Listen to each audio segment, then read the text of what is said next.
Just an average person in the world is rear-ended by a drunk driver.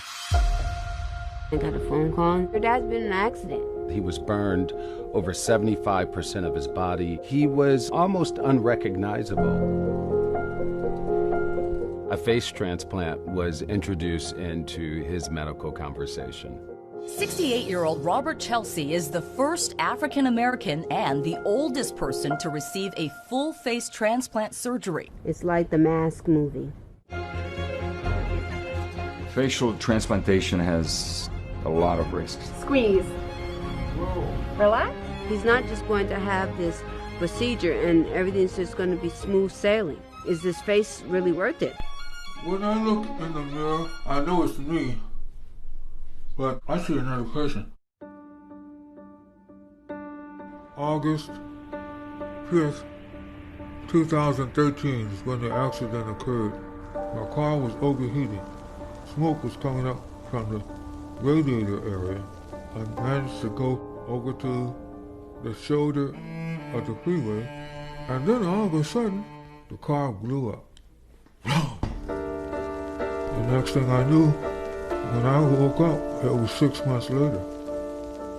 They described exactly what happened with the accident, and then I was just in shock.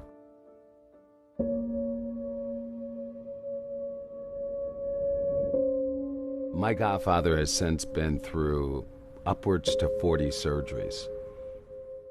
He was burned over 75% of his body, mostly upper body. He had lost his lips, a part of his nose, a part of his ear. Can you imagine having no lips? Flies and everything, dust, smoke, the car exhaust, that goes right into your mouth. After several years into my godfather's recovery, a face transplant was introduced into his medical conversation. There's a serious lack of donors in the Black community and in minority communities as it relates to the need. It's so rare to find a black face. We didn't know how rare it was. In July of 2019, we got the call. I happen to be the first black person to have a full face transplant. I happen to be the oldest as well in the whole world. I really do see the same person. Now, what looks really different is he has hair. Next day, you see the hair growing. Doesn't matter that it's on someone else, it just continues to do things that it does.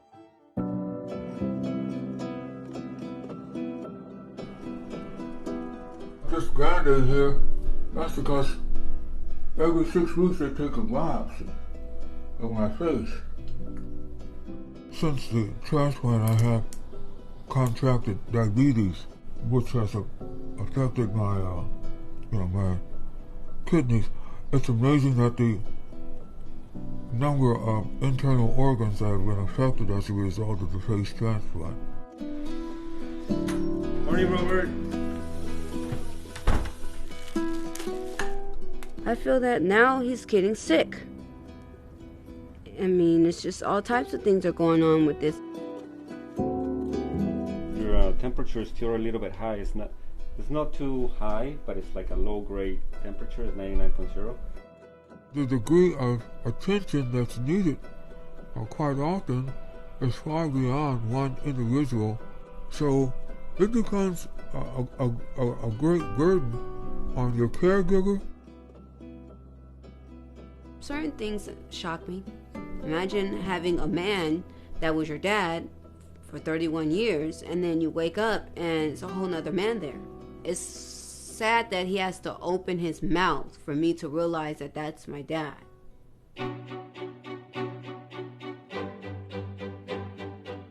Mr. Chelsea, come on in. The overarching problem that we're trying to avoid is rejection. Yeah, we need to open up the eyes a bit, huh? Look at that, that would be better, wouldn't it?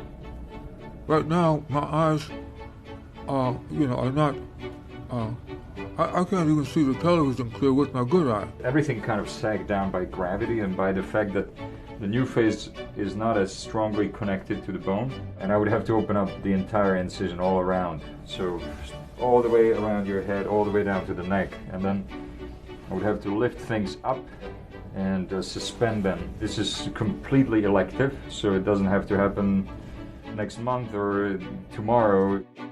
Robert is a unique man. He is very spiritual. I think for him the biggest issue is adjustment of his daily life to the new routine.